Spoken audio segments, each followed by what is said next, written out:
Bonjour à toutes et bonjour à tous. Je suis ravi d'introduire par ce débat d'ouverture nos deux journées formidables du Transition Forum.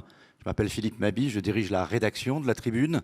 Et pour la deuxième année, j'ai l'honneur de pouvoir effectivement voir les évolutions auxquelles nous assistons. Je crois que Christian Estrosi vient, avec Lionel Demeaux, fixer le cadre. J'ai eu la chance de participer il y a une semaine aux États-Unis à une grande conférence à New York qui s'appelle le Climate Week. Et leur formule, c'était « Get it done ». Très américain, très concret, très pragmatique. Il faut maintenant passer à la vitesse supérieure, il faut que les choses se fassent. Nous avons appelé notre conférence et cette table ronde que je vais animer maintenant « Time to Accelerate ». C'est-à-dire il est temps d'accélérer pour parler plus français, ça sera plus simple. Et je crois que ce que nous venons de vivre cette année, peut-être, ou ces dernières années, le démontre. Moi, j'ai appelé cette année l'année de la comète. Vous vous souvenez peut-être de ce film sur la comète qui arrive et qu'on ne veut pas voir, Don't Look Up. Et on n'avait pas voulu voir le risque d'une pandémie en 2020, on a pu mesurer la vulnérabilité du monde entier. Le monde entier a vécu au même moment la même chose. Et 2022, c'est l'année de la comète, d'une double comète, peut-être même le climat, on en a parlé avec les phénomènes extrêmes. Elle est encore éloignée, c'est pas encore la fin du monde, mais elle approche. Et puis il y a une comète qu'on vient de prendre vraiment dans la figure, c'est celle dont on a parlé, de la guerre, c'est le choc que ça peut avoir, les conséquences économiques et sociales d'une explosion et d'une volatilité extrême des prix de l'énergie et d'une vraie interrogation sur les ressources disponibles. Et ça, cette vulnérabilité-là, elle peut emporter nos économies, nos sociétés encore plus rapidement peut-être. C'est pour ça que nous avons voulu, pour cette table ronde, en parler bien sûr avec des experts et on a la chance d'avoir avec nous Nathalie Ilmy, qui est auteure principale, notamment sur le volet adaptation du 6e rapport du GIEC. Bonjour. Mais également des entreprises, vous le verrez, avec Olivier Vignol, qui est à ma droite, qui est le directeur général d'ICAD. Donc on va parler de logement, d'immobilier.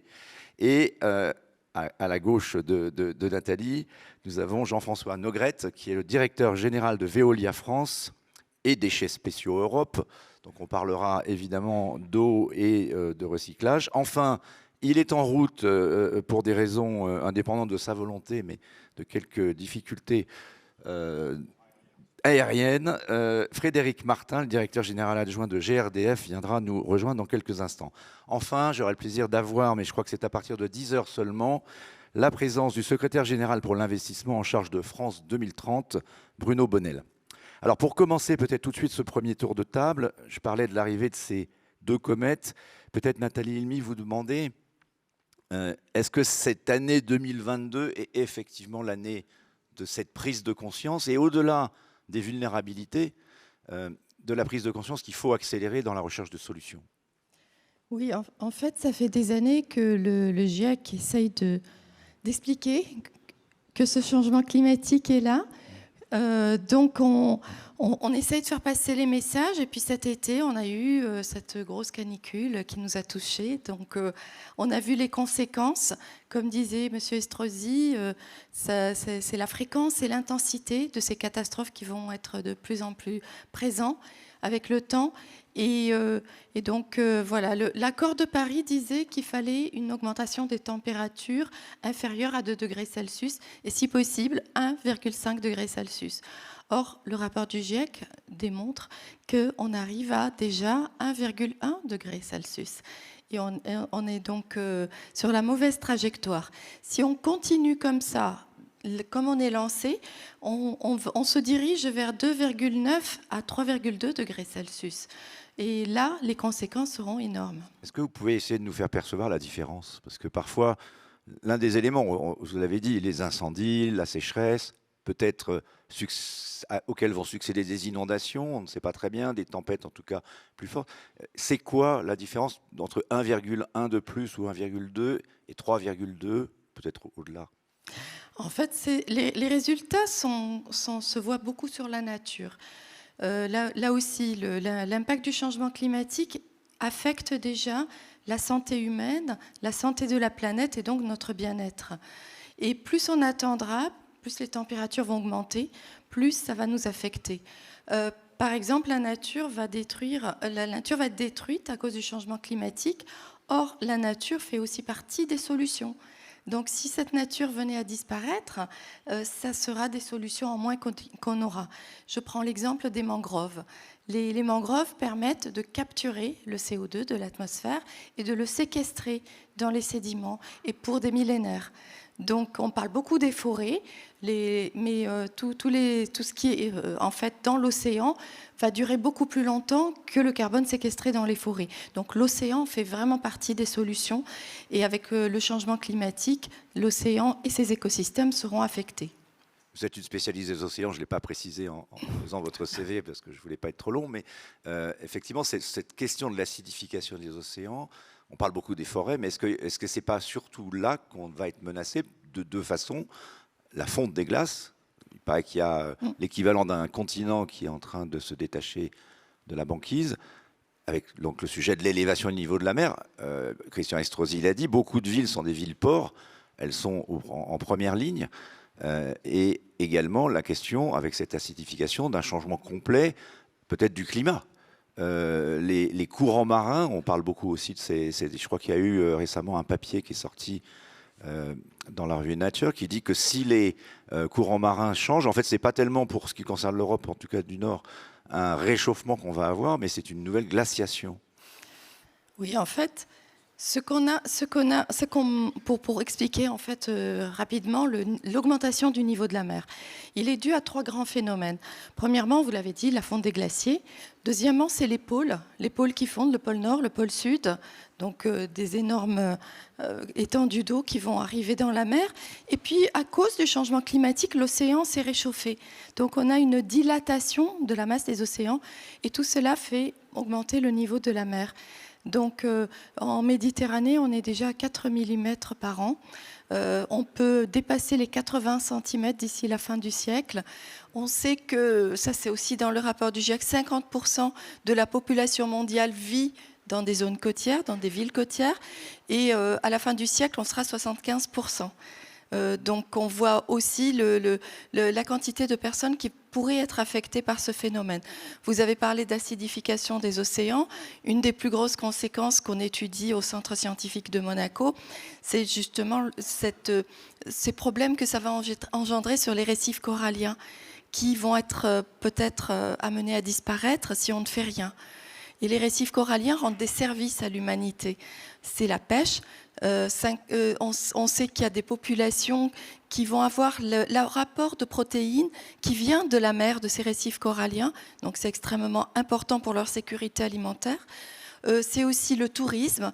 On a des petites îles comme les Maldives ou Palau, dans les Caraïbes également, qui vivent du tourisme attirés par les récifs coralliens. Donc c'est beaucoup d'argent en moins pour eux si ces récifs venaient à disparaître. Et c'est surtout la protection côtière. Ça permet de protéger les côtes contre l'érosion, contre les vagues, contre la montée des eaux. Merci beaucoup. On reviendra vers vous sur toutes ces questions. Peut-être Jean-François Nogrette pour rentrer dans le vif du sujet. On disait getting it done. Les entreprises n'ont pas attendu pour essayer de faire avancer les choses, mais souvent on leur a reproché de faire preuve peut-être de temporiser, parce que c'est compliqué ces changements. On a ces accusations de greenwashing aussi qui viennent de la société civile. Au moment où on rentre dans cette phase d'accélération, chez Veolia, où vous êtes quand même vous au cœur de cette transformation écologique, on parle de planification. Qu'est-ce que ça veut dire pour une entreprise de planifier dans le temps? Est-ce que vous ne l'avez pas déjà effectivement anticipé dans les domaines dans lesquels vous êtes concerné? Oui, alors chez nous, effectivement, on parle de transformation écologique pour parler de changement profond par rapport à notre quotidien, que ce soit la consommation, la production, et qui doit toucher à la fois et nous adapter au changement climatique, nous adapter à la tension sur la ressource, à la pollution et à la qualité de vie. Ce sont ces quatre thèmes qu'on désigne comme la cible de la transformation écologique. Par rapport à l'année 2022, effectivement, on touche du doigt la tension sur la ressource, on touche du doigt ce qui avant était un peu compliqué pour nous à suivre, le CO2, les ppm à 410 dans l'atmosphère. Maintenant, voilà, tous les territoires commencent à se dire c'était vrai et qu'est-ce qu'on peut faire. Donc on se tourne vers nous et nous aussi, on doit se projeter. Sinon, en fait, la crise s'accumule et c'est l'angoisse qui prend le dessus. Donc, la planification, c'est aussi un engagement, une façon de montrer une voie. Donc, elle existe depuis pas mal de temps chez Veolia. Très concrètement, on est un acteur territorial, par exemple, en Provence-Alpes-Côte d'Azur, on est 5000 collaborateurs.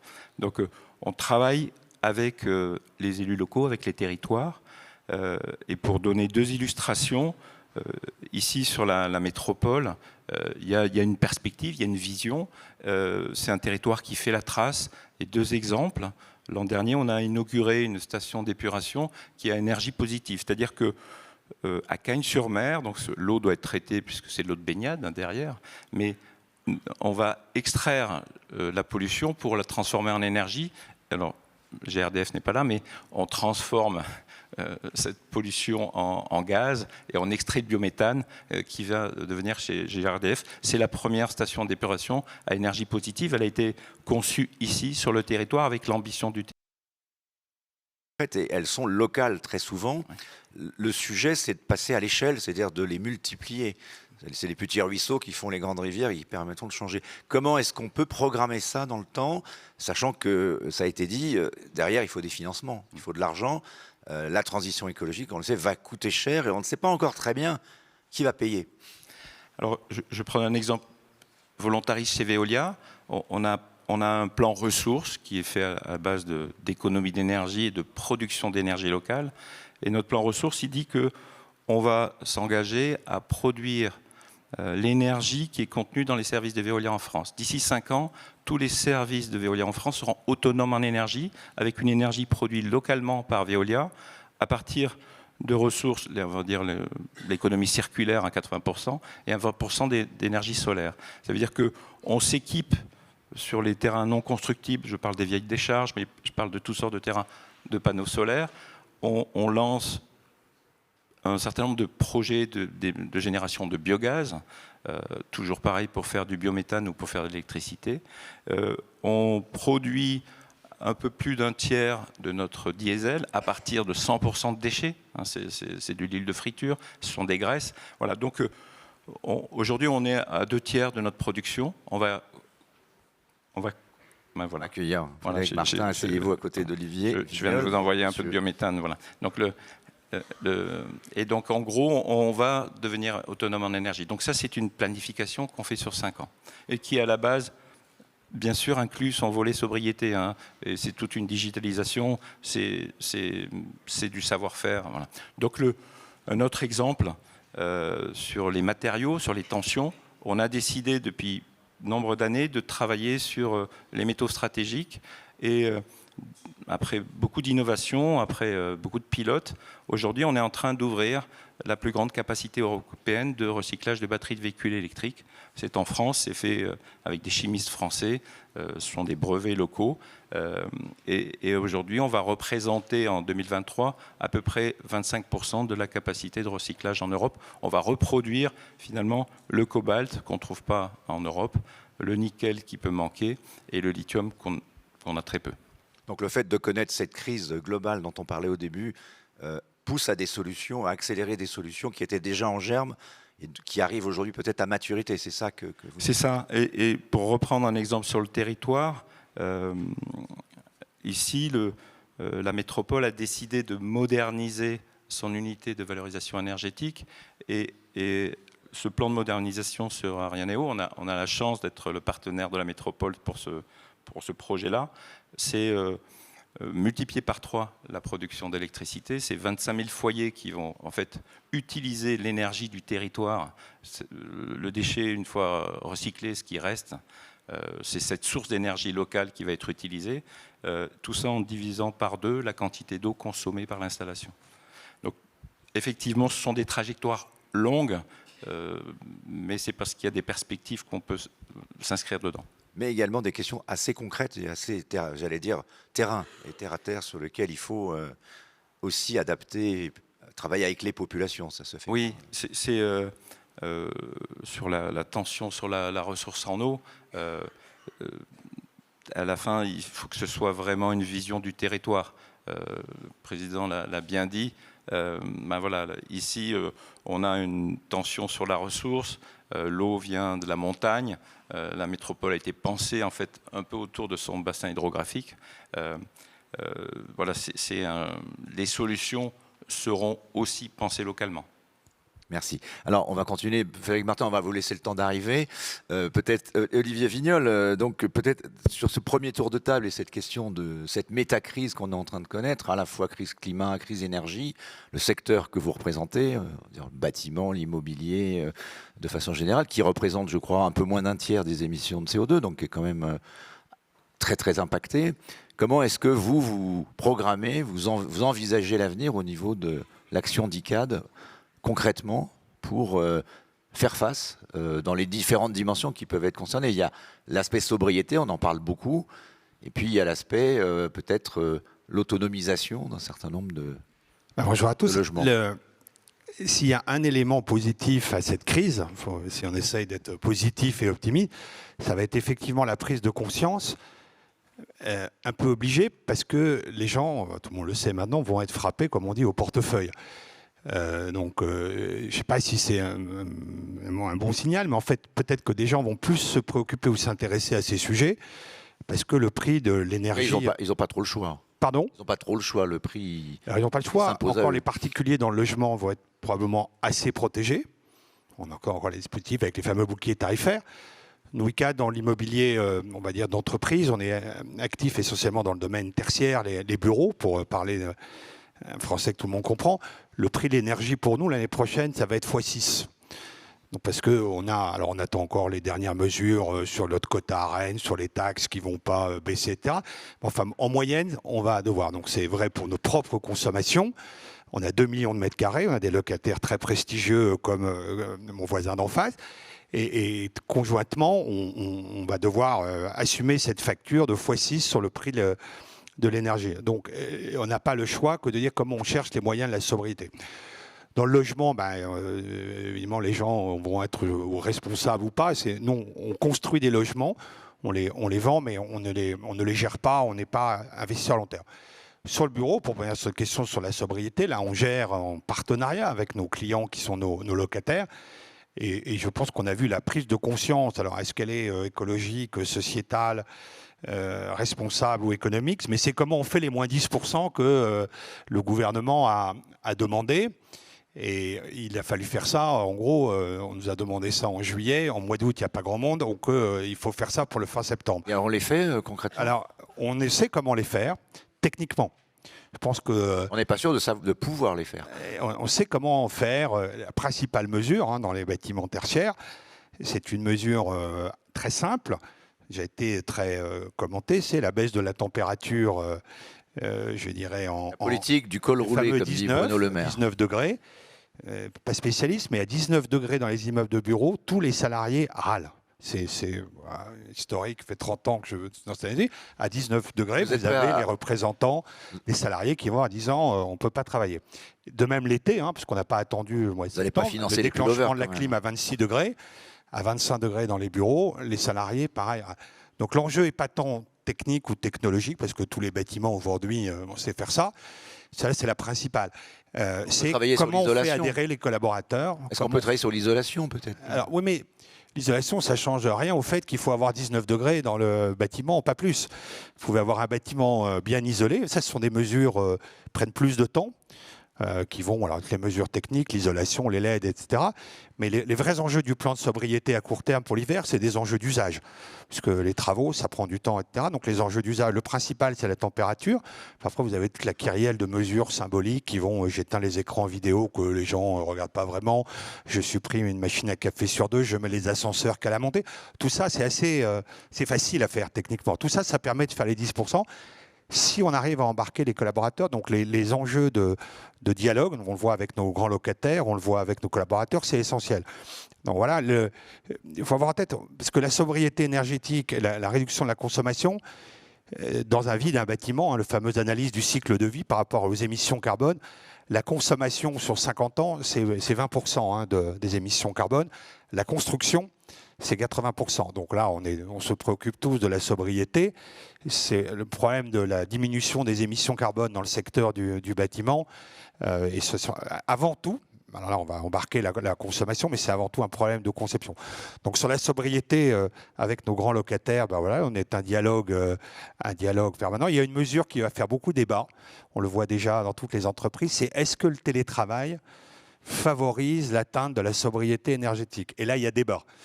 Là, il y a débat. Oui. C'est ce que vous allez vous chauffer. A dit non, pas Est-ce que vous allez vous chauffer chez vous? Il faut expliquer le débat. Si vous vous chauffez chez vous, c'est vous qui payez le chauffage. Si vous allez au bureau, c'est l'entreprise qui paye le chauffage. Personne c'est comme la clim cet été. Sur le bilan énergétique de savoir s'il vaut mieux que 500 personnes se chauffent dans leur appartement qu'ils viennent dans un grand immeuble de bureau. Par contre, il y a le débat du pouvoir d'achat qui est très intéressant. C'est que par contre, ce qui est certain, c'est que si les gens viennent dans leur lieu de travail et que pendant ce temps-là, ils coupent le chauffage chez eux, j'ai fait des hypothèses, d'un point de vue du pouvoir d'achat, qui est une autre grande préoccupation du moment, c'est probablement bénéfique. On voit, nous, dans nos grands locataires, un ICAD, 2 millions de mètres carrés, à peu près 1000 locataires, sur ce sujet de savoir est-ce que, par exemple, on va fermer l'immeuble de bureau un jour par semaine. On voit des tendances très différentes. On a l'État, nous, qui est un très gros locataire chez nous, l'État ou les sociétés publiques et parapubliques. Je pense que l'État va probablement aller vers cette mesure de dire je ferme l'immeuble, pour des raisons d'inertie thermique des bâtiments, plutôt le lundi ou le vendredi. Donc tous les collaborateurs, là on peut penser, vont applaudir dès demain. Ça, évidemment, mécaniquement, vous réduisez la consommation, mais on n'est pas certain que le bilan global soit finalement aussi favorable que ça. Ça va même plus loin. Il y a chez les écolos notamment, ils commencent à dire qu'il faut passer à la semaine de 4 jours carrément. On aurait un jour de moins. C'est ça, fermer un immeuble. Est-ce que ça fait partie des solutions de la sobriété? Une journée, ça s'appelle la semaine de 4 jours, en tout cas en présentiel. Donc on voit bien que dans ce sujet, il y a d'autres phénomènes que le simple élément la sobriété énergétique. Mais c'est un vrai débat. Nous, on va essayer de faire quelques mesures chez ICAD sur base de tests avec nos collaborateurs pour voir si on arrive à avoir une conviction forte, savoir si c'est une bonne idée de fermer un immeuble de bureau une journée en plus dans la semaine. C'est franchement pas évident. Et en termes de pouvoir d'achat, ça c'est sûr qu'il vaut mieux laisser les collaborateurs couper le chauffage chez eux. Alors, on va passer le micro à votre voisin parce que vous pourrez ensuite échanger entre vous, parce que je pense que vous avez pas mal de points de contact. Mais pour parler également, là aussi, de sobriété et de production et de diversification de la production d'énergie. Donc, avec vous, Frédéric Martin, vous êtes directeur général adjoint de GRDF. Donc, on va parler de gaz et on va parler de décarbonation du gaz. Est-ce que vous pouvez nous faire déjà, parce que vous êtes un grand spécialiste de l'énergie, et en préparant avec vous de l'histoire de l'énergie, où est-ce qu'on en est aujourd'hui ? Est-ce qu'on est très en retard? Et est-ce qu'on peut, parce que c'est time to accelerate, qu'est-ce qu'on fait pour rattraper ce retard? Le gouvernement, il y aura la ministre ce soir, on lui en parlera, est en train de réfléchir à des mesures pour justement relancer le gaz vert, la méthanisation, etc. Bon, il y a beaucoup de spécialistes dans l'énergie, chacun ayant son domaine, donc je vais vous donner juste ma version tout à fait personnelle, puisque j'ai travaillé sur plusieurs secteurs. Moi, je vais parler simplement de la France et un peu général de l'Europe, parce que la situation, effectivement, est extrêmement tendue en ce moment. Donc, parce qu'après la crise Covid, on a découvert depuis le début de l'année 2 événements. Le premier, c'est que l'énergie, comme la force musculaire, est indispensable à toute activité. Et quand on regarde ce qui se passe en Allemagne, en Angleterre, où on parlait de choc budgétaire, de choc d'activité, aujourd'hui en France, c'est un peu masqué par le bouclier tarifaire. En Angleterre, c'est 90% d'augmentation sur les factures des particuliers. Ça donne juste un peu la tendance.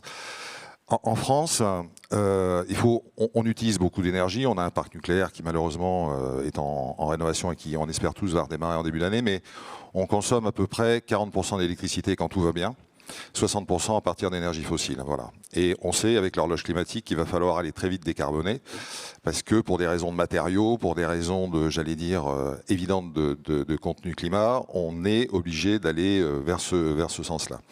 Ce qui se passe, c'est que les ressources sur lesquelles on va aller chercher ces solutions sont de moins en moins nombreuses. C'est-à-dire que quand vous enlevez le charbon, le fioul et le gaz naturel, vous nous enlevez à peu près 60 à 70% de ce qu'utilise le monde pour l'ensemble de son activité. Ce qui reste, c'est le vent, le soleil, la biomasse, sur toutes ses formes, et j'y reviendrai après, et des matériaux pour construire les éléments de transformation pour les réaliser. Et là, on parlait tout à l'heure de cobalt, de nickel. Je discutais récemment, là, et on voit les interviews des patrons d'Eramet ou de Nexans qui nous indiquent qu'on va être dans l'obligation dans les 20 prochaines années de multiplier par 20 pour le cobalt et le nickel et 40 pour le lithium la production. Et en 2040, on aura consommé 85% du volume disponible. Donc on voit bien que... Même chose pour le cuivre, s'agissant de... Le cuivre, bon. Donc, on voit bien que ce qui s'impose à nous, avec une cadence de temps très, très prégnante, c'est que la sobriété, ce n'est pas la gestion de la crise d'aujourd'hui. C'est de toute façon, on ne va pas avoir le choix, puisque la rareté va imposer des montées de prix très importantes. Et ça va déclencher des choses positives, parce qu'on n'a pas le droit d'être pessimiste, et on est obligé d'être optimiste, notamment sur l'innovation, sur toutes les solutions qu'on peut apporter. Et donc en France, on a la chance, dans le cadre de mes activités, avec les territoires, parce que j'y reviendrai, pour nous c'est extrêmement important, parce que les solutions sont dans les territoires, on a le premier potentiel de capacité pour substituer l'ensemble du gaz que l'on importe aujourd'hui pour le ramener en production française. Alors, votre projet, je crois, c'est passer à 20% de gaz vert voilà, d'ici tout 2030 à fait. et à 100% d'ici 2050, c'est ça Oui, l'accélération? Alors comment on fait? C'est quoi les conditions de la réussite d'un projet comme celui-là, c'est-à-dire de décarboner à 100% en 30 ans? Alors, ce n'est pas notre projet, c'est le projet de l'ensemble des collectivités. Nous, GRDF exploite le réseau qui appartient aux collectivités locales, donc aux Français. C'est un investissement de 100 milliards. Et on a fonctionné depuis à peu près une quarantaine d'années sur un réseau de desserte, c'est-à-dire qu'on importait le gaz et on le distribue en France. Aujourd'hui, dans les territoires, les élus vont se retrouver à la tête de réseaux de collecte d'énergie, de production, que ce soit sur les stations d'épuration, que ce soit sur les UVE, les unités de valorisation énergétique où on traite les déchets urbains, ou que ce soit sur les déchets agricoles. Le Parlement français a voté un objectif de 10% de gaz vert en 2030. La filière est en avance. Donc pour une fois qu'on est en avance, on dit donnez-nous la capacité à aller plus loin. C'est en cours de discussion. Et on peut se féliciter des 2 arrêtés d'ailleurs de la semaine dernière qui ont libéré un peu d'énergie. Mais effectivement, on a la capacité à amener 20% de gaz vert très rapidement. Donc c'est autant d'argent qui ne partiront pas à l'étranger, mais qui reviendront sur l'économie française. C'est bon pour la balance. C'est bon pour la balance commerciale. Voilà, parce que l'hiver, on va le passer avec du GNL, avec du gaz de schiste américain quand même. Faut dire non, pas tout à fait. On va beaucoup avec les Norvégiens. En Europe, peut-être pas nous, mais en Europe. Beaucoup de gaz norvégien. D'ailleurs, vous avez dû voir récemment qu'il y a eu un petit incident, certainement volontaire, sur 2 canalisations en mer du Nord. Il ne faudrait pas qu'il arrive la même chose sur les 2 canalisations qui viennent de Norvège, parce que là, on serait très embêtés. Donc, je pense un petit message qui est passé par là. Mais globalement, non, c'est beaucoup de gaz norvégien, du gaz qui vient du Moyen-Orient, du Qatar, et effectivement du GNL qui vient des États-Unis ou du Nigeria d'ailleurs. Donc on a la chance en France d'avoir des infrastructures gazières qui sont extrêmement diversifiées, tant en termes de fournisseurs qu'en termes d'infrastructures. On peut faire venir du gaz par tuyau ou par bateau, ce qui n'était pas le cas en Allemagne, d'où la différence d'écart de prix actuellement avec l'Allemagne et la France. Mais au-delà de ça, l'objectif de 2050, c'est de se passer de tout gaz complètement. Donc, sachant que la France a fait quand même un choix assez fort par rapport aux États-Unis, qui peut s'expliquer par plein de raisons qu'on imagine bien, mais la fracturation hydraulique, le gaz de schiste, ça a été une piste qui a été envisagée à un moment par certains. Apparemment, elle est absolument exclue. Donc du coup, c'est la de toute façon, il n'y a pas de solution complètement écologique ou sans externalité négative. Le gaz vert, il faut quand même dire les choses. Ça veut dire quand même d'accepter d'avoir un biométhaniseur pas loin de chez soi. Tout le monde, c'est un peu comme les éoliennes, tout le monde n'en veut pas. Dans les mesures que la ministre développera aussi ce soir, du projet de loi que j'ai regardé, il y a un des gros sujets, c'est de travailler sur l'acceptation des projets. Est-ce que là-dessus, qu'est-ce que vous attendez, vous, pour pouvoir multiplier ces mini-usines, en fait, dans la ruralité? C'est ça que ça veut dire. La filière des gaz verts a, je pense, 2 très gros avantages. Le premier, ils sont agnostiques sur les technologiques, c'est-à-dire que la multiplicité des intrants, qu'ils soient agricoles, qu'ils soient déchets, qu'ils soient résidus urbains, fait qu'on a une pluralité très importante. Donc on est moins sensible aux problématiques qu'on peut avoir sur l'un ou sur l'autre. Vous parliez tout à l'heure des problématiques d'eau. On a beaucoup moins de sensibilité là-dessus. On n'a pas de sensibilité du tout, ou quasiment aucune, sur les matériaux. Et enfin, sur la répartition au niveau du territoire, on a des choses très différentes. Alors l'acceptabilité aussi s'améliore par la taille des projets. On a des projets qui sont relativement petits. On raccorde actuellement 3 méthaniseurs par semaine. Donc on a des méthaniseurs où la concertation ne se fait pas bien et ils sont bloqués, et c'est normal. Mais sur 150, il y en a 135 qui se font. Donc là aussi, soyons optimistes, mettons l'accent sur les 135 et sur les 15 qui prennent un peu plus de temps, qui généralement d'ailleurs aboutissent. Plein, c'est ça, ouais. Voilà. Mais il est vrai que le sujet c'est plus un problème de partage de la valeur au sein des territoires. La semaine dernière, j'étais en Maine-et-Loire. Pour être clair là-dessus, il s'agit de redonner au territoire une partie de l'économie d'énergie que générerait l'acceptation. Un partage de valeur. Je donne un exemple très simple. Concrètement, c'est quoi un partage de valeur? Un partage de valeur, c'est que quand je vais vous donner un exemple, ça va faire certainement rire beaucoup de personnes. Dans le Maine-et-Loire, j'ai pris un taxi pour aller à une manifestation. Le chauffeur de taxi m'a dit, ça serait bien que vous éteigniez la tour Eiffel, ça m'éviterait d'avoir des éoliennes dans mon champ.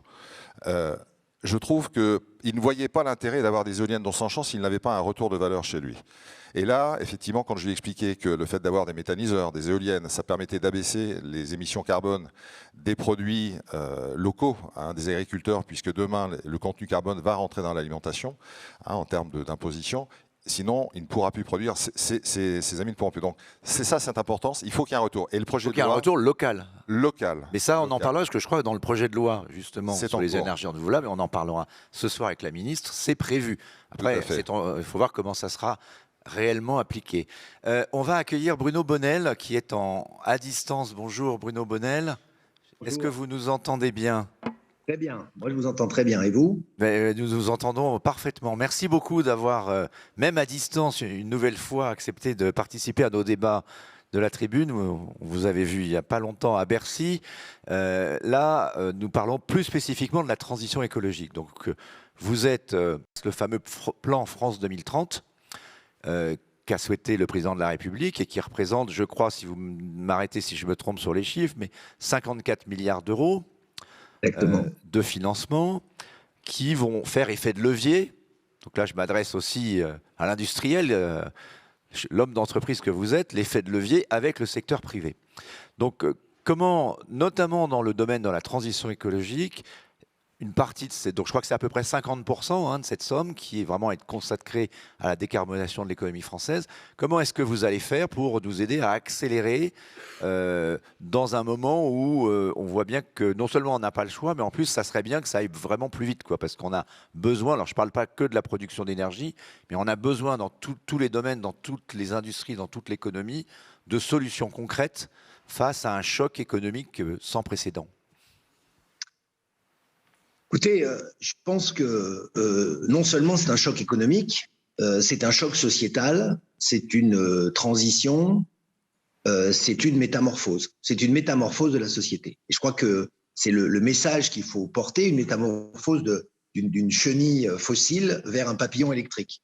Une métamorphose radicale qui touche l'énergie, qui touche les habitudes, les comportements, les attitudes, et également qui touche notre civilisation. Et donc, France 2030, formellement, dans sa partie budgétaire, nous allouons des sommes à des fonctions. Vous avez eu raison de rappeler les 50% qui sont dans le bloc transition éco-énergétique, mais dans la réalité, c'est la totalité de ces moyens et dans cette métamorphose qui mènera vers des énergies qui seront plus vertueuses pour l'environnement, qui mettra des habitudes et des consommations qui seront différentes, des usages qui seront différents.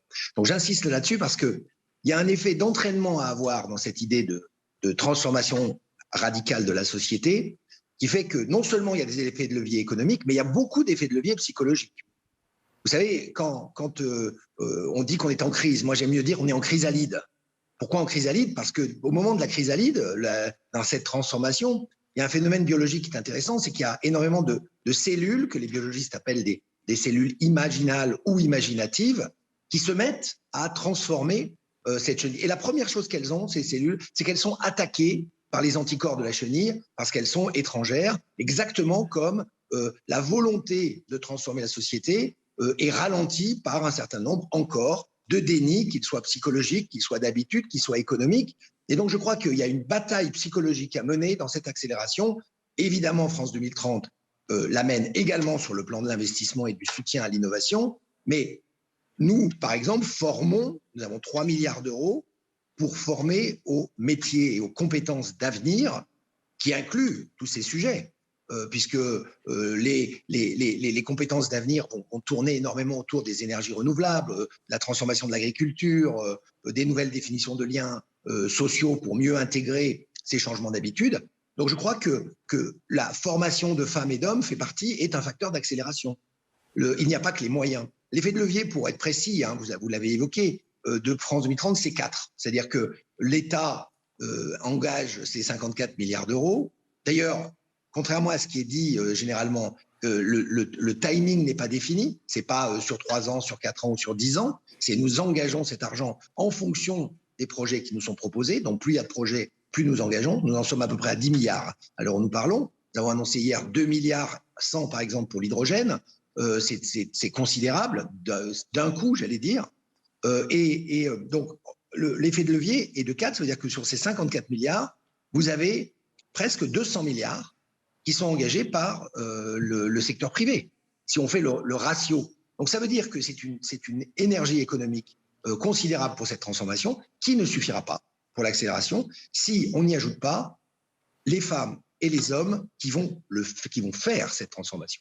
Rien que sur l'hydrogène, qui est un secteur explosif, si je peux oser l'utiliser pour un gaz, eh bien, il y a besoin entre 100 et 150 000 personnes d'ici 2030 à former, à recruter, à embaucher. Certains d'entre eux seront des formations initiales, certains d'autres seront des innovations dans la méthode pour transformer des métiers existants vers des nouveaux métiers. Donc je crois qu'il faut vraiment insister sur cette idée que ce couplage de l'humain, de l'argent au service de la technologie et des transformations sera le véritable facteur d'accélération en ce qui nous concerne. Et nous menons beaucoup de tambour battant. Nous essayons de nous déployer sur ces nouvelles formations. Nous n'avons d'ailleurs pas, j'en profite de faire un petit appel, nous n'avons pas assez de dossiers de formation aujourd'hui, nous n'avons pas assez d'initiatives, que ce soit des CFA, que ce soit des initiatives d'université faites par des entreprises, que ce soit des doublements, des triplements de promotions existantes dans des écoles, qu'elles soient d'ailleurs publiques ou privées, le sujet n'est pas là. Et nous avons des moyens pour les aider à justement accélérer les formations. Vous savez, il y a un pays vertueux dont on parle beaucoup, c'est la Norvège. Je recevais mon homologue norvégien il y a quelques jours. La Norvège, elle a 1,6% de chômage. Elle a 20 milliards d'excédents d'exportation parce qu'elle a du gaz, elle a des métaux rares, elle a des éoliennes. Et elle vend beaucoup d'électricité. Mais la Norvège, son problème, c'est qu'elle n'a plus de femmes et d'hommes pour continuer sa croissance. Et son problème aujourd'hui, c'est de dire nous voulons aller beaucoup plus loin dans les collaborations européennes pour qu'on attire plus de talents dans notre pays. Nous avons la chance, en France, d'avoir un pays qui sait former. Il sait former. Donc, au contraire, accélérons cette transformation à notre échelle et aussi au service de l'Europe, éventuellement, par les moyens dont nous disposons. À côté de ça, je pense que moi, ce que je cherche à faire au SGPI, c'est que ma porte soit ouverte à toutes les initiatives et innovations qui sont autant de réponses aux demandes sociétales, 2, à simplifier les procédures, parce que je les trouve encore trop lourdes et il y a beaucoup d'acteurs qui hésitent à s'engager. C'est une question que je voulais vous poser. Ce qu'on entend beaucoup, c'est que parmi les freins, il y en a plein. Il y a des freins psychologiques, vous l'avez dit. Il y a des freins parce qu'il y a des projets qui ont du mal à émerger sur le plan local parce qu'il y a un problème d'acceptation. Mais peut-être le principal frein, c'est peut-être celui dans les esprits, c'est d'oser entreprendre, d'oser proposer des projets. Et beaucoup d'entrepreneurs, notamment des jeunes ou des petites entreprises qui ont des projets peut-être très innovants, n'arrivent pas jusqu'à vous parce que c'est très complexe. Et certains disent même que c'est fait pour être complexe, pour dissuader de dépenser l'argent. Est-ce que vous pouvez nous rassurer sur le fait que ces 54 milliards, on va vraiment simplifier les choses pour que l'argent, quitte à prendre des risques et à se planter, si je puis dire, parfois, soit dépensé plutôt que de laisser les dossiers pourrir sur votre bureau? Bon, d'abord, je vous rassure, parce que par la loi, 50% de ces budgets totaux doivent aller vers ce qu'on appelle les acteurs émergents, c'est-à-dire vers des jeunes entreprises, des TPE, des PME, des ETI, des petits labos de recherche, des innovateurs. La deuxième chose, c'est que j'ai une preuve très concrète. Depuis que je suis arrivé, on a aidé à peu près 1400 entreprises aujourd'hui. Loin de là à penser que ce sont que des grands groupes. Il y a beaucoup de petites entreprises. Maintenant, nous cherchons l'excellence. Et il y a effectivement un certain nombre de dossiers sur lesquels les gens butent parce qu'ils nous disent « oui, mais je ne comprends pas, je n'ai pas été choisi ». Il y a des jurys internationaux, il y a des sélections. On est dans un mode de performance et de concours parce qu'on cherche l'excellence. Et donc, je crois qu'il ne faut pas avoir un discours de guichet quand on dit on veut être dans l'innovation d'excellence. Il faut avoir un discours de rigueur, mais je suis d'accord avec vous qu'il y a une partie administrative des dossiers que nous allons simplifier, et en tout cas pour essayer d'éliminer le plus possible d'autocensure. Il ne restera pas moins que les jurys qui jugent de la valeur des projets pour les soutenir resteront probablement toujours aussi exigeants, et il y aura forcément des gagnants et malheureusement des gens qui devront tenter leur chance une fois suivante. Bruno Monel, je reviens vers vous dans quelques instants pour la conclusion. Je voulais continuer le tour de table avec de nouveau peut-être vous, Jean-François Nogrette, et vous entendre tous les trois, les représentants d'entreprise, sur un point simple, c'est, vous l'avez dit, les solutions sont locales. Le sujet pour Veolia, pour GRDF et certainement pour ICAD, c'est de valoriser mieux, et c'est là qu'il y a un effort d'imagination à faire, les ressources locales d'un territoire. Ça peut être l'eau, les déchets et l'énergie. Comment coupler finalement ces solutions dans une logique de système et d'écosystème avec un territoire? Alors, je pense qu'il y a plusieurs conditions à ça. Il y a une condition aussi de mesure. En fait, on contrôle bien ce qu'on mesure bien. Voilà. Donc, on est très forts tous pour bien contrôler l'argent. Sur le CO2, on a encore des progrès à faire à l'échelle locale. Quant à la biodiversité, on n'en parle pas beaucoup, mais le service, les écoservices sont considérables dans notre fonctionnement collectif. Et là, on mesure très peu. Mais dans l'accélération, la biodiversité, c'est clé, parce que c'est là que ça bloque. Voilà. On va dire, faites pas ce projet ici, parce qu'il y a des grenouilles, parce qu'il y a des escargots. Voilà, mais notre représentation collective, elle est un peu frustre là-dessus, sur la biodiversité. Hein, est-ce qu'il ne faut pas être plus imaginatif? Je crois que dans le projet, justement, qu'on développera, il y a l'idée d'aller utiliser des lieux qui ne sont pas aujourd'hui valorisés.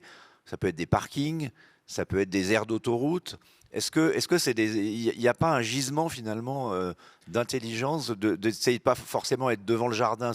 La formule, c'est not in my backyard. On ne veut pas avoir les choses devant chez soi, mais il y a plein d'endroits finalement où on pourrait développer des. Et c'est pour ça que je pense que ça doit être pensé à l'échelle du territoire, parce que le débat qu'on avait, mais pour moi qui suis voisin, citoyen, comment je m'y retrouve? Si tout est pour la ville, je suis dans le monde rural. Si tout est pour le littoral, je suis dans la montagne.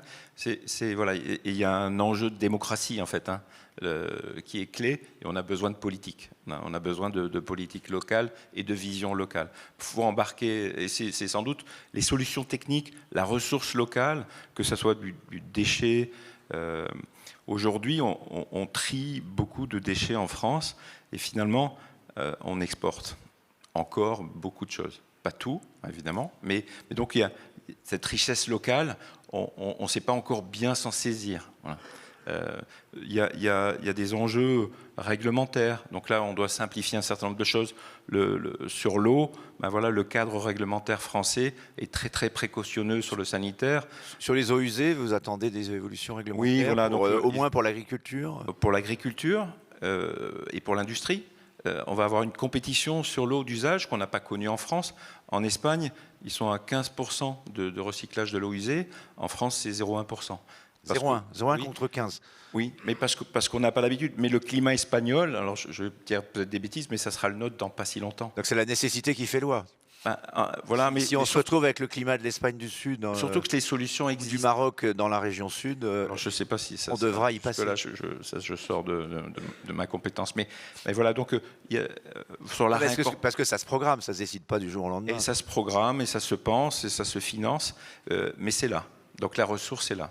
Olivier Vignol, sur cette addition entre les ressources locales, l'intéressement des populations, est-ce que vous-même, également sur le logement, sur la production d'énergie, l'autonomisation en énergie des bâtiments, c'est quelque chose qui vous paraît... Et Bruno Bonnel sur la formation, c'est peut-être même la première des conditions avant l'argent, les projets, etc., c'est que les pour gens la rénovation, aient les compétences. Les artisans. Mais l'innovation, elle vient de gens qui sont déjà formés. Je pense que le vrai enjeu, difficulté, c'est de former avec un enjeu de labellisation, parce que parfois on peut se retrouver avec des surprises. Oui, formation, il y a tout, mais enfin, d'embarquer les gens. D'avoir des gens compétents. Pour embarquer les gens, il faut qu'ils comprennent. Et si on ne leur explique pas, moi je parle dans mon industrie, la construction bas carbone, aujourd'hui c'est une affaire d'hyper spécialistes. Nous on lutte contre ça parce que ce sont des hyper spécialistes qui emploient un vocabulaire qui n'est pas compréhensible du commun des collaborateurs. Et si on continue comme ça, les gens vont décrocher.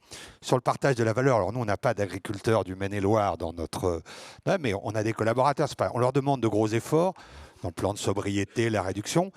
Si on ne fait que demander l'effort, si on ne partage pas un peu quelque chose autour des succès ou des résultats qu'on peut avoir, c'est pareil, on ne les embarque pas. C'est comme l'information. Nous, très modestement, on a pris une initiative qui est dans l'accord d'intéressement de la société. On a une part non négligeable de l'intéressement qui est liée mathématique à la réduction des émissions carbone de l'entreprise. Alors, je ne sais pas si c'est un bon ou un mauvais moteur de dire qu'on met l'argent en face de la motivation, mais enfin, ça mérite. Le modèle les gens comprennent assez vite, quoi. Le modèle économique dans le logement, c'est d'investir pour rendre du pouvoir d'achat aux gens au travers de leur consommation d'énergie. Oui, mais ils n'en étaient pas conscients jusqu'à cette crise. Oui, mais maintenant, c'est le sujet. Dans les entreprises, les immeubles de bureaux, les grands locataires, les grandes sociétés faisaient très attention au bilan carbone des bâtiments qu'ils louent, qu'ils achètent, etc. Je veux dire que jusqu'à il y a quelques semaines, dans le monde du logement, peu de gens faisaient attention, à part quelques... pas comment il faut les qualifier, ceux qui étaient vraiment convaincus, les aficionados de la maison en bois, etc. Mais enfin, c'était quand même une part. Les gens étaient assez peu sensibles à tous ces labels. Foison label aussi, la complexité, personne ne sait vraiment exactement ce qu'il y a derrière. Je parle pour le grand public. L'une des rares vertus de cette crise énergétique, c'est là maintenant, les gens nous demandent vraiment, alors c'est quoi ce label? Ça veut dire quoi? Ça va être quoi ma facture d'énergie? Ça va être quoi? Ils ne sont pas encore à nous demander quelles sont les émissions carbone liées à la construction de leur logement. Ils sont vraiment un focus sur l'énergie et sur la facture qu'ils vont payer. Mais je crois que la filière, vous disiez que la filière gaz est en avance, la filière du bâtiment et de l'immobilier, savoir ça a démarré le plan Grenelle de l'environnement et de l'environnement. On avait un plan bâtiment du Grenelle, parce qu'on est le deuxième secteur en termes d'émissions carbone.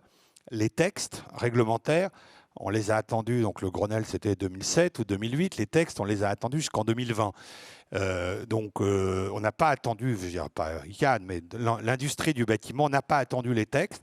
On a pris le modèle économique, il est très limite, parce que notamment dans le secteur du logement, maintenant les gens font attention, mais ne sont pas prêts à payer plus cher un logement qui est déjà très cher, trop cher, pour la performance énergétique. Ils veulent simplement s'assurer que ce qu'ils ont est performant. Et en fait, par rapport à ce qu'on se construisait il y a 2 ans, alors c'est difficile de savoir ce qui est lié à l'inflation, de savoir ce qui est lié à l'amélioration des normes environnementales, puisqu'on a une nouvelle réglementation qui s'appelle la RE 2020, réglementation environnementale. On voit bien la bascule. Avant, c'était des RT, réglementation thermique. On ne s'occupait que de la consommation énergétique. Et maintenant, on prend en compte ce qu'on appelle l'analyse du cycle de vie, le bilan carbone. Enfin, ça coûte, l'écart par rapport à il y a 2 ans, c'est entre 15 et 20%. Alors, il y a une inflation, et puis il y a l'augmentation des normes. Donc, comment, avec des gens dont le pouvoir d'achat probablement diminué, comment on gère cette équation économique d'un prix de revient plus élevé et nos clients, entreprises ou particuliers, qui auront probablement un pouvoir d'achat en diminution, c'est une équation qui n'est pas encore complètement réglée. La seule variable d'ajustement dans notre métier, c'est ce qu'on appelle le prix du foncier. Parce que si à prix constant, si construire coûte plus cher, c'est le foncier. Et là, il faut bien reconnaître que les grandes collectivités locales sont très vertueuses. Je ne veux pas saluer le maire de Nice, mais les collectivités, avant les vendeurs de foncier privés, acceptent de mettre des prix de foncier pour qu'on puisse développer des opérations immobilières qui prennent en compte ce surcoût lié à la performance environnementale. C'est le cas à Nice, mais également ailleurs. Et nous, les opérations les plus vertueuses sur le plan environnemental qu'on ait pu développer, que ce soit à Nice, sur la gare du Sud, mais je pourrais citer Paris, Bordeaux, Toulouse, on a pu les faire parce que la collectivité nous a vendu un foncier qui prenait en compte cette réalité économique. Je voudrais dire un mot également, puisqu'il a été parlé beaucoup de local. Dans le bâtiment, on a entre 30 et 40% de matériaux qui sont importés. La loi, elle n'a pas eu de chance, elle est sortie mi-2020. Donc 8 jours après, le monde se préoccupait d'autre chose. La fameuse loi sur la lutte contre le gaspillage et l'économie circulaire touche vraiment beaucoup le bâtiment.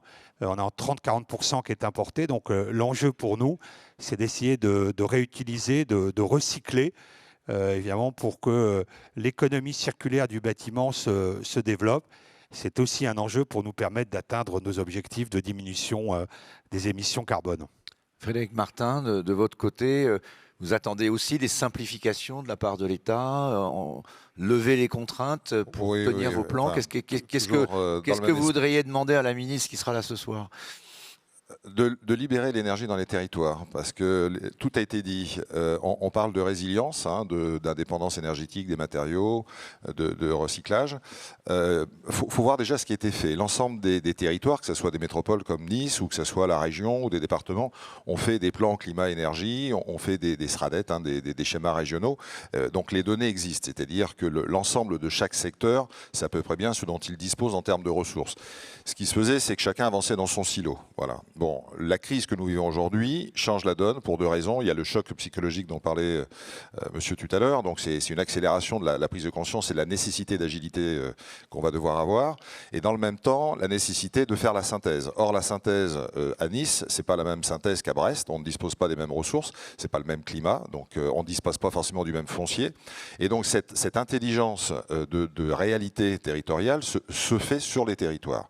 Et là, ce que l'on s'aperçoit, c'est que l'ensemble des acteurs locaux, des acteurs économiques, publics, que ce soit les industriels, que ce soit les gens du secteur du bâtiment, on est en train de partager l'ensemble de ces éléments-là, puisque les solutions qui étaient très bonnes dans un segment, on nous demande aujourd'hui d'être encore plus performants en mutualisant. Et là, on est en France, on a quand même beaucoup de formations, d'en parler, on a des gens qui ont des idées, ça date pas d'aujourd'hui, ça date de 73. On découvre qu'on peut faire plein de choses. On peut faire plein de choses. Le plastique se recycle 20 fois, c'est pas la peine de l'importer. Les biodéchets dans les métropoles peuvent faire de la méthanisation. Le bois dans la construction peut stocker du carbone.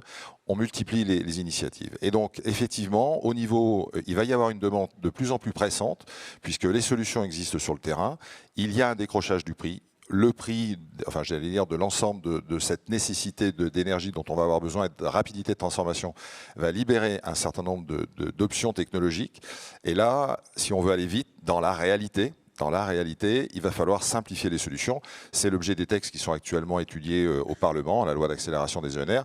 Pour nous, dans le gaz, il y a eu 2 arrêtés importants qui ont été libérés, c'est-à-dire, je vais vous donner 2 exemples simples. On autorise les agriculteurs à mettre 1 an de plus pour réaliser leur méthaniseur suite au problème du Covid. C'était tout simple, mais il a fallu 1 an. Voilà, parce qu'on a pris acte que les pièces, quand il y en avait, elles n'arrivaient pas tout de suite. Et la deuxième chose, c'est que les prix qui avaient été fixés en novembre 2020, il n'y avait pas d'indexation sur l'inflation. Donc voilà, donc c'est 2 exemples.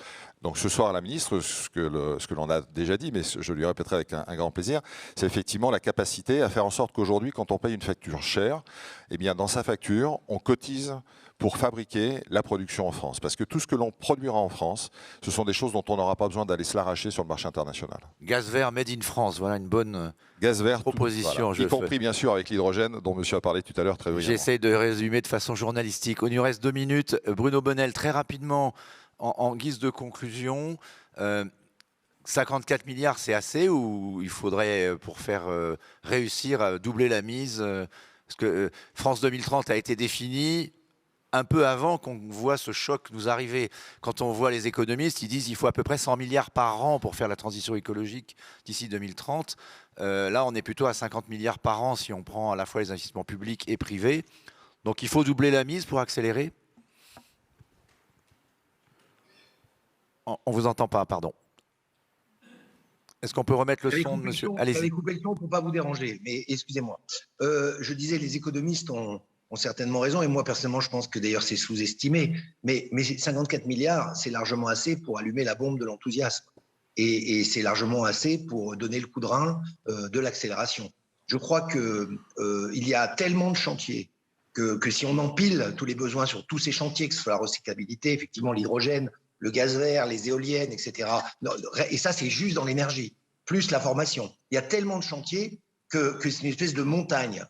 pour gravir la montagne, il faut chaque pas compte. Et là, c'est un pas d'accélération qui est extrêmement efficace. On va dépenser dans une très courte période probablement autant d'argent qui en a été mis sur des dizaines d'années auparavant à essayer de faire des demi-mesures. Donc, le déni du changement climatique, la nécessité de la transition écologique et énergétique, c'est une réalité aujourd'hui. Maintenant que nous avons basculé justement dans cette acceptation sociétale, il faut prouver que, comme d'habitude, c'est l'innovation, c'est l'imagination, c'est les femmes et les hommes capables d'apporter des solutions qui trouveront des solutions à ce problème. En tout cas, c'est ce à quoi France 2030 tend les bras, ouvre la porte et encourage. En tout cas, il n'y a pas un seul grand planificateur ou planificatrice, parce que la Première ministre est en charge de cette planification, en charge du sujet, mais vous en faites partie, vous êtes un rouage important. Merci d'avoir été avec nous, Bruno Bonnell. Un mot de conclusion peut-être, Nathalie Ilmy, est-ce que vous êtes rassurée par notre débat? Vous avez entendu, c'est peut-être l'originalité de ce débat, c'est qu'on a entendu des gens du terrain, des entreprises. Souvent, on les critique, les entreprises, parfois à juste titre. Mais nous, à la tribune, on aime les entreprises, à la tribune. Et je pense leur donner la parole dans un débat d'ouverture, peut-être par rapport à la vision du GIEC. Est-ce que ça vous donne cette bombe d'enthousiasme dont parle Bruno Bonnell? En tout cas, les interventions d'aujourd'hui ont été positives. Le rapport du GIEC, ce n'est pas uniquement des rapports alarmistes. Ils apportent aussi des solutions. C'est pas seulement d'avoir peur, c'est voilà. de surpasser sa peur. Et dans ces solutions, ces exemples entendus aujourd'hui s'intègrent complètement. Donc, j'ai hâte d'écouter la suite. Il faudrait un vrai changement de paradigme, une transformation. Ce nouveau paradigme sera économique, social, environnemental et tout doit aller dans le développement durable. Merci beaucoup à tous d'avoir participé à ce débat. Bonne fin de journée.